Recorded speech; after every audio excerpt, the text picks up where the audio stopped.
اعوذ باللہ السمیع العلیم من الشیطان الرجیم من حمزہ ونفخہ ونفثہ۔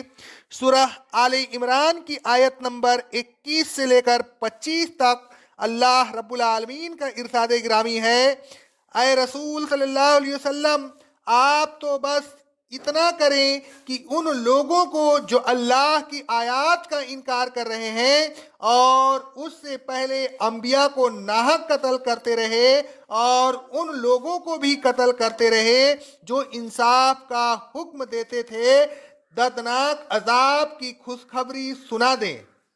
یہی لوگ ہیں جن کے اعمال دنیا میں بھی برباد ہو گئے اور آخرت میں ان کا کوئی مددگار نہیں ہوگا۔ اے رسول صلی اللہ علیہ وسلم، کیا آپ نے ان لوگوں کو نہیں دیکھا جن کو کتاب الہی سے بہرہ مند کیا گیا تھا جب ان کو اللہ کی کتاب قرآن مجید کی طرف بلایا جاتا ہے کہ وہ ان کے درمیان فیصلہ کر دے تو ان میں سے ایک بڑی جماعت اس سے منہ پھیر لیتی ہے اور روگردانی کرتی ہے۔ اس کی بڑی وجہ یہ ہے کہ یہ لوگ اس بات کے قائل ہیں کہ انہیں دوزخ کی آگ چند دن سے زیادہ نہیں چھوئے گی۔ یہ ان کا افطرا ہے اور جو کچھ یہ افطرا کر رہے ہیں اسی نے ان کو سزا جزا کے معاملہ میں فریب میں مبتلا کر رکھا ہے۔ پھر جب ہم انہیں ایک ایسے دن جمع کریں گے جس دن کے آنے میں کوئی شک نہیں، تو ان کا کیسا برا حال ہوگا۔ اس دن ہر شخص کو اس کے اعمال کا پورا بدلہ دیا جائے گا۔ ان میں سے کسی کے ساتھ کسی قسم کی ناانصافی نہیں ہوگی۔ اوپر کی آیتوں میں اللہ تبارک و تعالیٰ نے اہل کتاب کو اسلام کی دعوت دی۔ ان آیتوں میں اللہ تبارک و تعالیٰ نے اہل کتاب کے کرتوت، حق اور اہل حق سے بغض و انا اور ان کے برے انجام کا ذکر فرمایا۔ اللہ تبارک و تعالیٰ نے فرمایا، جو لوگ اللہ کی آیات کا انکار کرتے ہیں، انبیاء کو قتل کرتے رہے، اس حال میں کہ ان کا قتل بھی کبھی بھی مبنی حق پر نہیں ہو سکتا، اور جو لوگ انصاف کا حکم دینے والوں کو بھی قتل کرتے رہے، ایسے لوگوں سے کیا امید ہو سکتی ہے کہ وہ ایمان لے آئیں گے؟ فَبَشِّرْهُم بِعَذَابٍ أَلِيمٍ۔ اے رسول صلی اللہ علیہ وسلم، ایسے لوگوں کو دردناک عذاب کی خوشخبری سنا دیجئے۔ حبطت اعمالہم، ان کے تمام اعمال برباد ہو گئے۔ یہ اعمال نہ دنیا میں ان کے کام آئیں اور نہ آخرت میں ان کے کام آئیں گے۔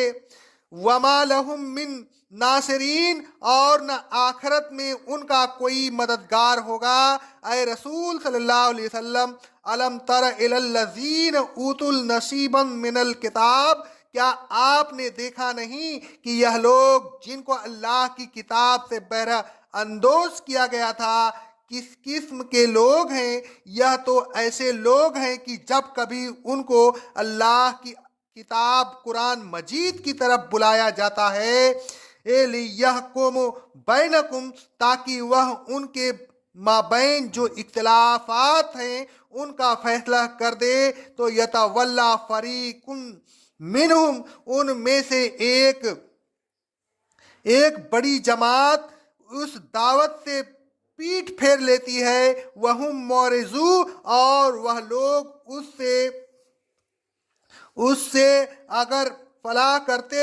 ذالک بأنہم، قرآن مجید کے انکار اور اس سے روگردانی کی جرات انہیں صرف اس لیے ہوتی ہے کہ وہ اپنے ارم باطل میں اس بات کے قائل ہیں کہ لن تمسنا النار الا ایاما معدودات،